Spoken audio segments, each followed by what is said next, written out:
স্বাগতম বাংলা হেলথ টিপসে। আমাদের আজকের বিষয়, একা থাকা অবস্থায় হার্ট অ্যাটাক হলে দ্রুত এই 4টি কাজ করুন, জীবনও বেঁচে যেতে পারে। হার্টে যে কোনো সময় সমস্যা দেখা দিতে পারে। বর্তমানে আমাদের দেশের জনসংখ্যার একটা বড় অংশ হার্ট সমস্যায় ভুগছেন। যত দিন গড়াচ্ছে তত এই রোগটি যেন মাথাচাড়া দিয়ে উঠছে। বিশেষজ্ঞরা বলছে, আগামী 2050 সাল নাগাদ শুধু উন্নত বিশ্ব নয়, তৃতীয় বিশ্বের দেশগুলোতেও হার্টের রোগী এত পরিমাণে বাড়বে যে প্রতি 3 জনের মধ্যে একজনের হার্টের সমস্যা থাকবে। তাই আমাদের প্রত্যেকেরই খাদ্যাভ্যাসে পরিবর্তন আনার পাশাপাশি কায়িক পরিশ্রমের দিকেও নজর দিতে হবে। তাছাড়া হার্ট অ্যাটাক হলে প্রত্যেকেরই কিছু প্রাথমিক চিকিৎসা সম্পর্কে ধারণা থাকা দরকার। আপনি একা থাকা অবস্থায় যদি আপনার হার্ট অ্যাটাক হয় কিংবা অন্য যে কোনো সময় যদি হার্ট অ্যাটাক হয়, তাহলে আপনি কি করবেন চলুন জেনে নেওয়া যাক। অ্যাটাকের সাধারণ লক্ষণ: বুকের বাম দিকের একেবারে মাঝে প্রচণ্ড যন্ত্রণা হয়। হার্ট অ্যাটাকের এটাই সবচেয়ে প্রাথমিক লক্ষণ। সাধারণভাবে প্রায় 20 মিনিট ব্যথা থাকে।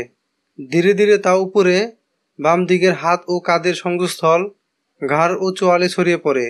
এ সময় প্রচণ্ড ঘাম হয় ও ধীরে ধীরে চারিদিক অন্ধকার মনে হতে থাকে।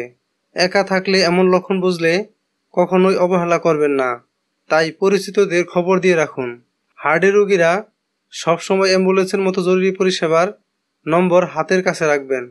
বাইরে রাস্তায় থাকলে সঙ্গে সঙ্গে পাশের কারো সাহায্য নিন। 1. অ্যাসপিরিন সঙ্গে রাখুন। হার্ট অ্যাটাকের সময় অ্যাসপিরিন নিলে অনেকটা উপকার হয়। একা থাকা অবস্থায় অ্যাসপিরিন নিলে প্রাথমিক অবস্থায় অনেকটা সমস্যা কাটিয়ে ওঠা যায়। 2. জোরে শ্বাস নিন। বহুকাল ধরেই এই ব্যাপারটি চলে আসছে। চিকিৎসকরাও জানিয়েছেন, জোরে জোরে শ্বাস নিলে হার্ট অ্যাটাকের সময় অনেকটা উপকার হয়। 3. বুকে চাপ দিন। হার্ট অ্যাটাকের সময় চিকিৎসকরা অনেক সময়ে 2 হাত দিয়ে হার্টের উপরে চাপ দেন, যাতে হৃদকম্পনের স্বাভাবিক গতি ফিরে আসে। বাড়িতে একা অবস্থায় নিজে থেকে এই পদ্ধতির ব্যবহার করা যেতে পারে। 4. কাশতে থাকুন। যদিও বৈজ্ঞানিকভাবে এর কোনো ব্যাখ্যা নেই, তবে অনেক সময় হার্টের সমস্যায় জোরে জোরে কাশলে কোনো জায়গায় সামান্য ব্লক থাকলে তা খুলে যায়।